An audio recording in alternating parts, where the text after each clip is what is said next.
পঁচিশ বাতিল কৰক ইমিগ্ৰেশ্যন এণ্ড ফৰেনাৰ এক্ট 2025 বাতিল কৰক ইমিগ্ৰেশ্যন এণ্ড ফৰেনাৰ্ছ এক্ট 2025 বাতিল কৰক অসমৰ খিলঞ্জীয়া সুৰক্ষা সুনিশ্চিত কৰক খিলঞ্জীয়া সুৰক্ষা সুনিশ্চিত কৰক বিলাসিতা অসম জিন্দাবাদ অসম জিন্দাবাদ অসম জিন্দাবাদ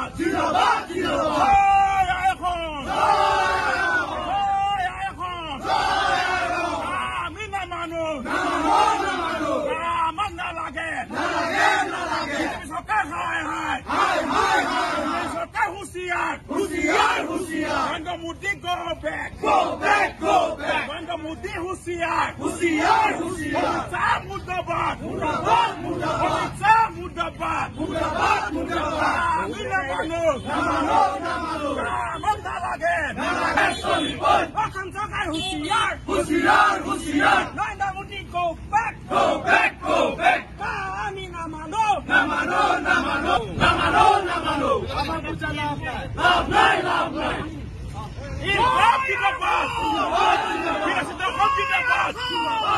Immigration and Foreign Act 2025 কৰক খিলঞ্জীয়া অধিকাৰ সুনিশ্চিত কৰক খিলঞ্জীয়া অধিকাৰ সুনিশ্চিত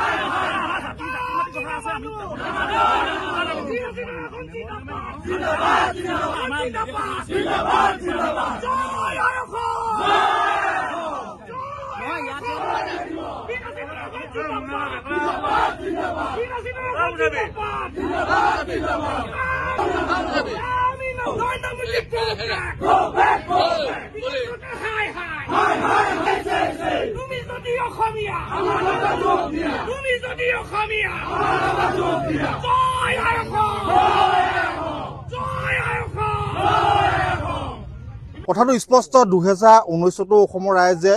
নাগৰিকত্ব সংশোধনী সেই সময়ত বিধেয়ক কেতিয়া মনা নাছিল তাৰপিছত আইন হ'ল সেই সময়ত সৰ্বত্ৰে অসমত প্ৰতিবাদ হৈছিল প্ৰতিবাদত যোৱা হৈছিল আৰু 7 দিনকৈ ইণ্টাৰনেট পৰ্যন্ত তেওঁলোকে হিমন্ত বিশ্ব শৰ্মা চৰকাৰখনে সেই সময় সৰ্বান্তৰ হোৱা চৰকাৰে বন্ধ কৰি দিবলগীয়া হৈছিল কাৰণ অসমৰ ৰাইজৰ প্ৰতিবাদ সেই সময়ত দেখিছিল কাৰণ অসমৰ সকলো থলুৱা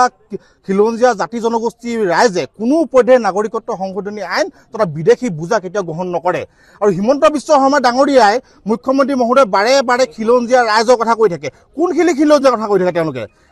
তেওঁলোকে বহিৰাগত বণিক গোষ্ঠীত বিদেশীখিনিক খিলঞ্জীয়া বুলি ভাবিছে নেকি অসমৰ ভূমিপুত্ৰত যিসকল অতীতৰ পৰা আছে এই মানুহসকলক তেওঁলোকে কি খিলঞ্জীয়া বুলি নাভাবে খিলঞ্জীয়া সংজ্ঞাটো কি আচলতে হিমন্ত বিশ্ব শৰ্মা তাত জানে নে সংজ্ঞাটো আমি প্ৰশ্ন কৰিছো আজি পৰ্যন্ত যে খিলঞ্জীয়া সংজ্ঞাটো দিব নোৱাৰিলে হিমন্ত বিশ্ব শৰ্মা চৰকাৰখনে তাৰ পাছতো সমগ্ৰ অসমে এই মুহূৰ্তত কি কৰিছে অসমৰ খিলঞ্জীয়া মানুহৰ সুৰক্ষাৰ কাৰণে দাবী কৰি আহিছে ছয় জনগোষ্ঠী জনজাতিকৰণৰ কাৰণে আন্দোলন কৰিছে সকলো মৰাণ আহোম মটক সকলো মানুহে সৰ্বতে প্ৰতিবাদ কৰি আছে তাৰ পাছত তেওঁলোকৰ যিসমূহ দাবীৰ প্ৰতি সন্মান নজনায় আৰু তেওঁলোকে কি কৰিছে বিদেশীক স্বদেশী কৰা এটা প্ৰক্ৰিয়া আৰম্ভ কৰিছে তাত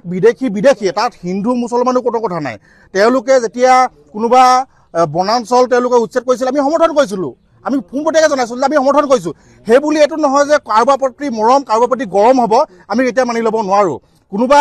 বনাঞ্চল উচ্ছেদ কৰি তেওঁলোকে যদি নিৰ্বাচনী গণনা পাই কৰিম বুলি ভাবিছে বা তেওঁলোকে অসমীয়া খিলঞ্জীয়া মানুহক যদি যিসকলে বুজিছে যে খিলঞ্জীয়া মানুহসকলে হিমন্ত বিশ্ব শৰ্মাৰ চৰকাৰৰ আচল চৰিত্ৰটো বুজিছে সকলোতে ধাৰ ঋণ কৰি যিধৰণে চৰকাৰ চলাইছে বা সকলো খিলঞ্জীয়া মানুহক যিসমূহ অধিকাৰ আছে দিব পৰা নাই সেইকাৰণে হিমন্ত বিশ্ব শৰ্মাই বুজি পাইছে যে আমি ভৱিষ্যত দিনত কেতিয়াও নিৰ্বাচন জয়ী হ'ব নোৱাৰোঁ সেইকাৰণে ভাৰতৰ বাহিৰৰ কেইবাখনো দেশৰ পৰা তেওঁলোকে হিন্দু শৰণাৰ্থীসকলক আনি ইয়াত সংস্থাপন দি তেওঁলোকে ভৱিষ্যত দিনত ভোট বেংকৰ সৃষ্টিৰ এটা পৰিকল্পনা কৰিছে এইটো কেতিয়া আমি সহ্য কৰিব নোৱাৰোঁ আমি